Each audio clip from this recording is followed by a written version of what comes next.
আমাদের নেত্রী বেগম খালেদা জিয়া, স্বাধীনতার ঘোষক শহীদ রাষ্ট্রপতি জিয়া রহমান, ওনার সন্তান আরাফাত আল তপু সহ যারা গত আন্দোলন এবং জুলাই আগস্ট আন্দোলনের শাহাদাত বরণ করে সবার জন্য দোয়া করবেন এবং আগামী দিনে আমাদের নেতা তারেক রহমান যেন সুন্দরভাবে এবং সুস্থভাবে এই দেশের যে স্বপ্ন দেখেছেন সেই স্বপ্ন বাস্তবায়ন করতে পারেন।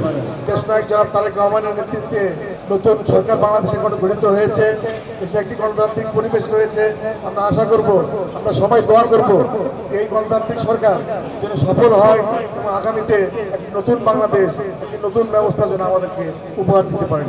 আপনারা জানেন যে দেশে একটি পরিবর্তিত পরিস্থিতিতে আমরা রয়েছে। রাজনীতির আগে যে ধারায় চলতো সেটি সম্পূর্ণ পরিবর্তন করে দিয়েছে আমাদের দেশ নায়ক জনাব তারেক রহমান। আগে রাজনীতি মানে ক্ষমতার প্রয়োগ এবং ক্ষমতা ভোগ ছিল। সেই নতুন বাংলাদেশের পরিবর্তিত পরিস্থিতি আজকে জাঁকজমকহীনভাবে আজকে আমাদের এই এতিমদের সাথে ইফতার মাহফিল তারই একটি উদাহরণ। ডক্টর বাংলাদেশ ঢাকা মহানগর দক্ষিণের আগামীতে ইনশাআল্লাহ আমরা ডক্টর বাংলাদেশ এরকম অনেক জনকল্যাণমুখী কাজ নিয়ে আমরা এগিয়ে যাব।